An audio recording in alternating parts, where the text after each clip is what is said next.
Today I'm resuming the work on my home network and I'll be upgraded to the Unify ecosystem.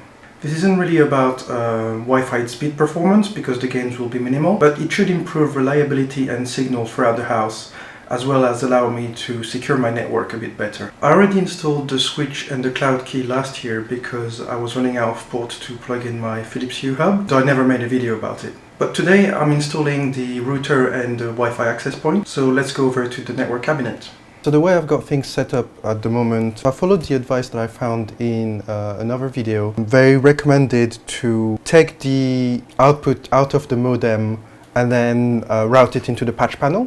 And then the access point, I've patched it to port 15. I'm going to have to move the switch down because that's where the router is going to be. So first, cage nuts. You want the little tabs on the cage nut to go on either side rather than up and down, because otherwise they would get into each other's way. So you need to get them like this, and then with a pointy thing, you get them into place, just like that.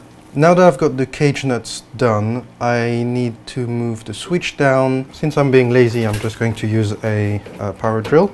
So I just noticed that the bolts that went into the cage nuts for the switch are not fitting into the other cage nuts which I bought off Amazon.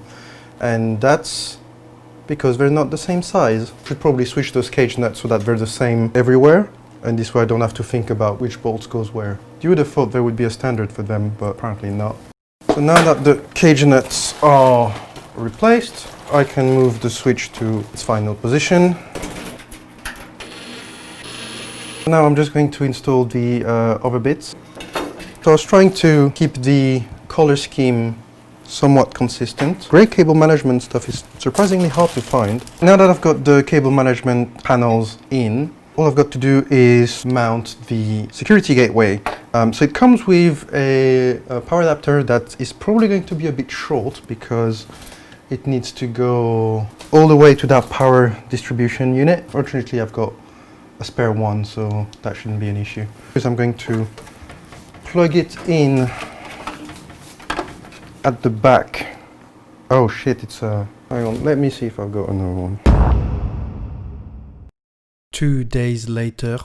So what happened was that unlike most of the other devices, this one uses a type of connector which is called a C5. It's a standard connector, but it's not very common, and I didn't have a spare. Usually what you'll find is something like this one, which is called C13. So I ended up having to buy another one, which arrived a bit late. So what I'm going to do now is I'm going to plug this in, get the gateway in place. So now I can start hooking up the gateway to the switch. I'm going to unplug the switch from the router, like this, and I won't be needing that anymore. I made a bunch of cables. I didn't film making those cables because that's a bit boring.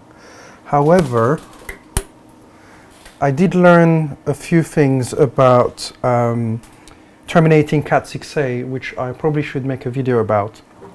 This one is going to go to the access point. Now what I need to do is to turn the router from Virgin into modem mode. Normally what I would have done is I would have taken port 3 where my desktop in the next room is plugged into, remove it from here and then plugged it into the switch. For some reason I can't connect to the hub on my PC, but I can do it from my phone. Apply changes, blah, we'll restart. This will take up to 5 minutes. In the meantime, then what I can do now is unplug this, plug the gateway into the modem, and now I need to set up the gateway.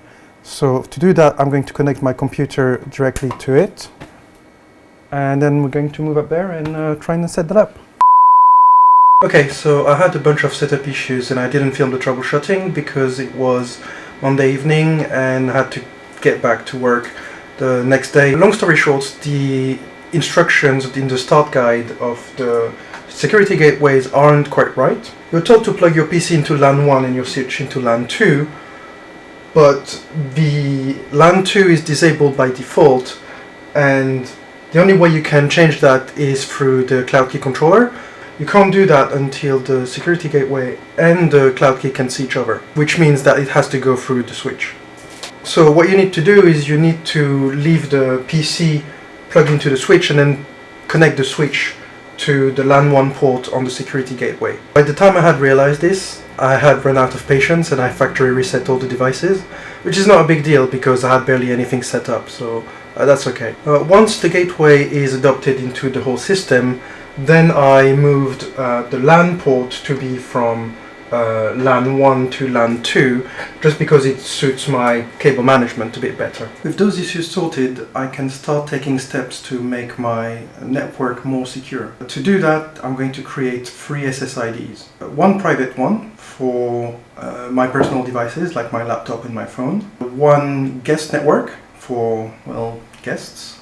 And finally, one SSID especially for IoT devices like my Google Homes and thermostats and everything. This in itself isn't going to make the network more secure because they will still be all on the same subnet. I will change that later and I will make another video about that. So that's it for today, a quick update, and I will see you next time. Bye!